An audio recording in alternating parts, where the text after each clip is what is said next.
Hello everyone, welcome to my channel. In this video, we'll be starting chapter 3 of class 11th computer science. We are covering these chapters from the NCERT book, and in this chapter, we'll be studying about the emerging trends. Emerging trends basically refer to the new technologies that are developing around us in our society, and we need to study them so that we can utilize them in our daily life and enhance or we can improve the quality of living that we have at present. So when we know about the new technologies that are getting developed around us, we can use them in our daily lives and improve our lifestyle. Okay, so one of the major technologies that has gripped today's world is artificial intelligence, or in short, we also refer to it as AI.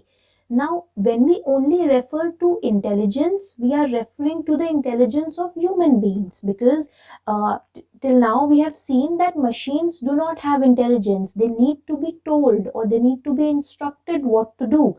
So when we talk about artificial intelligence, we are trying to imitate or replicate the intelligence of human beings into machines. That means we are trying to make machines as intelligent as human beings, or we are trying to give them the power so that they can behave and act like humans. And what kind of power is it? It basically means that we are trying to develop such smart machines which can solve problems, which can understand their environment, which can perceive those environment factors and make decisions on their own, just like humans make decisions of their life by judging everything around them, by thinking about what is good for them, what is bad for them in a particular scenario. Similarly, we want machines to solve their own problems. We want machines to become so intelligent that they can perform tasks with minimum human intervention. Okay, so this field of science or technology is referred to as artificial intelligence. And artificial intelligence is a very broad field. There are very specific fields like machine learning, robotics, natural language processing, and so on, data mining, that come under the umbrella of artificial intelligence. Okay, but all of them have a common goal, and that common goal is to try to develop systems that can create some knowledge of we definitely have to program them somehow, or we definitely have to provide the machines with a starter point. We definitely have to provide them with some input so that from that point onwards they can learn about their environment, they can gather more knowledge and then enhance their decisions, so forth in the future also. Okay, so basically we are trying to make machines more intelligent and try to make them decide just like humans do. Okay, now we'll be moving on to the first field or subset of artificial intelligence, which is machine learning, or in short, we also refer it to as ML. Okay, now machine learning is a very specific subset of AI in which we give machines a large amount of data and we allow them to learn, to extract some important patterns, to learn some information out of those data points and then make predictions about new data. So basically what we are doing, we are telling machines that this is the way that you have to do things, and we are providing them with some statistical procedures, some methods, so that once these machines are provided with data, they will use those statistical procedures and techniques to find out what would be the result of analyzing that data. Okay, so there are basically two parts of any machine learning algorithm. When we say, first is the training phase and second is the testing phase. So in the training phase, just like humans trained to perform any task, or they train themselves to do an activity, similarly, in the training phase of machine learning, machines are trained on some procedure or algorithm, and they are instructed or told that this particular algorithm has to be performed like this. Okay, and when this algo will be given with some input, the machines would generate some output. And what kind of output will be generated?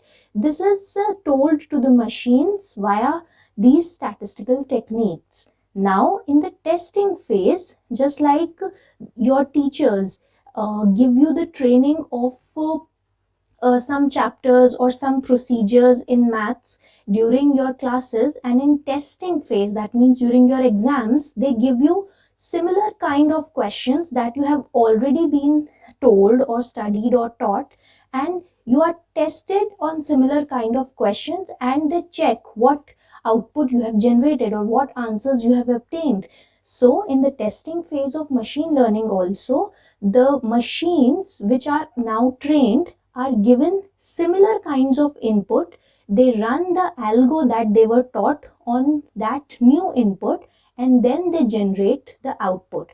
And then we say that the machines are able to make predictions. Okay, so for example, we teach machines that how to differentiate between a cat and a dog, and once we have provided them with enough data, we have told them that these are the features of a cat, this is how you recognize a dog. Now after training, when I provide the machine with some new picture of some animal, the machine would be able to correctly identify. That is our goal, that the machine after training should be able to correctly identify whether it's a cat or a dog in the testing phase. So that is machine learning, that you provide a statistical technique, you train it, and then you allow the machine to make predictions. Okay.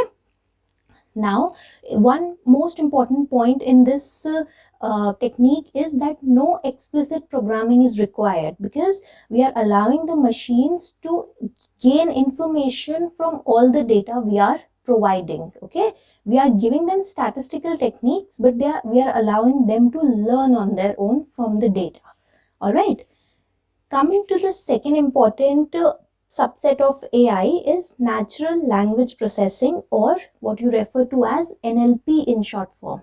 Now, NLP is the technique of by which machines understand the language that is spoken by humans. So any machine that is able to understand what the humans are speaking, or what the humans are writing in their language, that machine has the ability of processing the natural language. So just like here, natural refers to the language used by humans. Just like I said, artificial refers to the intelligence of machines in artificial intelligence. Here, natural would refer to the language used by humans. Okay, so the ability of machines to understand the language that is used by humans is natural language processing.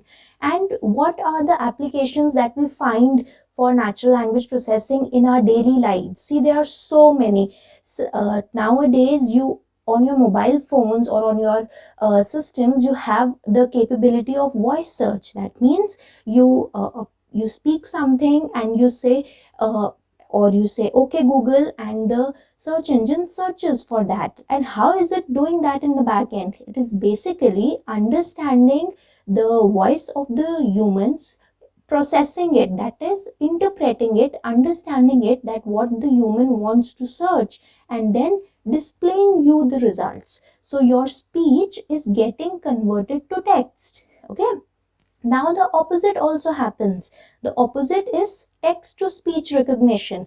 Now what is text to speech? Sometimes you want to understand the pronunciation of a particular word, so you go to Google, you type a particular word, and you see a small icon like a loudspeaker, that when you click on it and you press it, it tells you the pronunciation of that word. So what it is actually doing? It is trying to tell you whatever you have typed, that it is converting into human understandable speech or voice. Okay, then is language translation.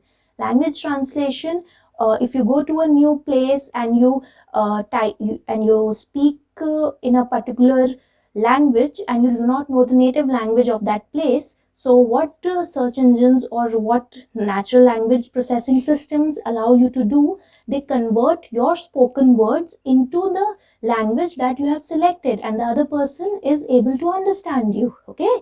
Similarly, automated customer service is again natural language processing. And how is it? Whatever you type in the chat window, see, sometimes you visit some websites and a chat window pops up saying that, hi, I'm here to help you. So what it is actually doing, when you type some reply back, it will understand the text you have typed in your language, and it will create some response and give you back in again your language. So actually we have studied in chapter 1 that computer only understands binary language, but it is processing your language and giving the results back in your own language, which is again natural language processing. And similarly, the predictive typing features that you have in smartphones these days. So these are very few examples of these AI techniques that are gripping the world today. They are found all around you, and if you start observing, you will see more and more examples of each of them. So we'll be studying more about such emerging trends like augmented reality, virtual reality, cloud computing, grid computing, and so on in the upcoming videos. So stay tuned to this playlist. Let us know how did you find this video. If you have any queries, please mention in the comment section below. And if you understood the video, the concepts, please hit us a like button and subscribe to the channel. Till then, we meet in the next video. Mind your exam. Thank you for watching.